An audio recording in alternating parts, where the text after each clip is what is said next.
L'inspecteur Ryan Wallace se croyait intouchable. Après des années de service, il avait appris à manipuler la vérité à son avantage. Mais cette fois, il était allé trop loin. Tout avait commencé par un simple contrôle routier. Malik Diallo, un adolescent de 18 ans, étudiant brillant et promis à un avenir radieux, rentrait chez lui après avoir fait les courses pour sa grand-mère. Wallace l'arrêta soudainement, prétextant qu'il avait brûlé un stop. Malik, surpris, demanda calmement ce qu'il avait fait de mal. Le policier, furieux qu'on le questionne, lui ordonna de sortir du véhicule. Sans prévenir, il l'attrapa violemment, le plaqua au sol et posa son genou sur son dos. « Tu crois que tu peux me parler comme ça ?» Un rictus méprisant se dessina sur son visage. « Vous ne comprenez donc jamais la leçon, vous autres. » Malik luttait pour respirer. La douleur était insupportable. « S'il vous plaît, je n'ai rien fait. » Mais le pire était encore à venir. Sans que Malik ne s'en aperçoive, Wallace glissa un petit sachet de drogue sur la banquette arrière.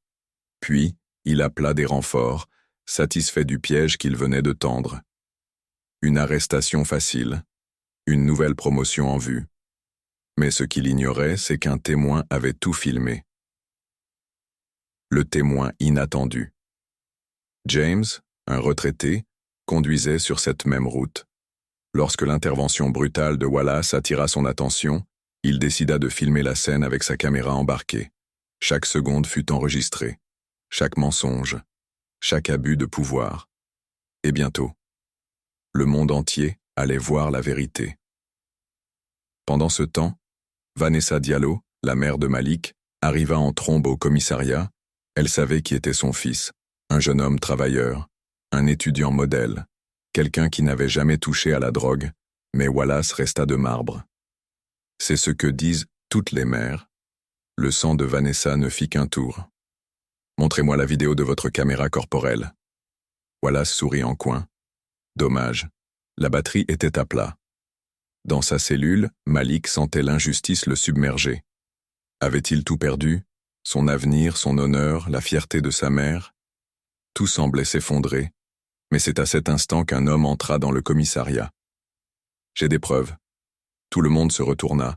James posa une clé USB sur le comptoir.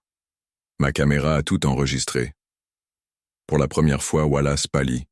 Une onde de choc traversa tout le commissariat. Le procès du siècle. La salle d'audience était pleine. Les médias en parlaient à l'échelle nationale.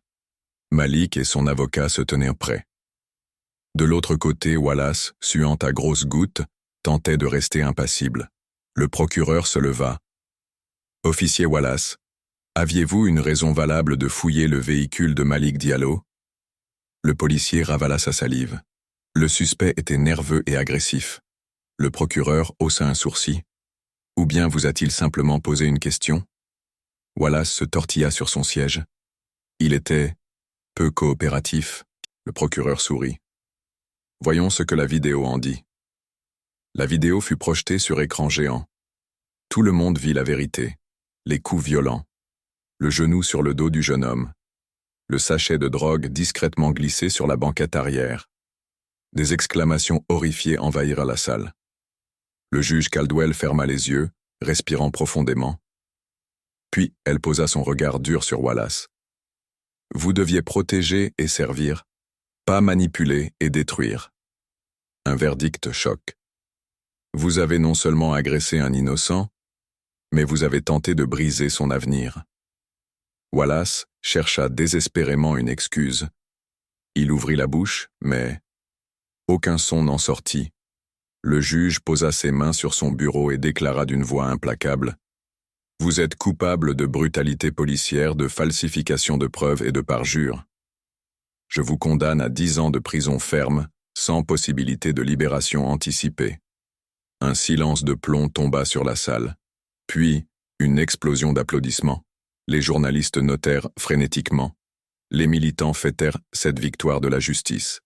Vanessa, en larmes, serra son fils dans ses bras, et Wallace, autrefois arrogant et intouchable, n'était plus qu'un homme brisé, menotté, conduit hors du tribunal. Lui qui avait tant abusé de son pouvoir, était désormais impuissant, Alors qu'il passait devant un jeune policier, ce dernier lui murmura « Tu ne saurais pas ce qu'est la justice, même si elle te giflait en plein visage. » Que pensez-vous de cette histoire? Avez-vous déjà été témoin d'une injustice? Dites-le en commentaire. Abonnez-vous pour plus d'histoires qui vous feront réfléchir et vibrer.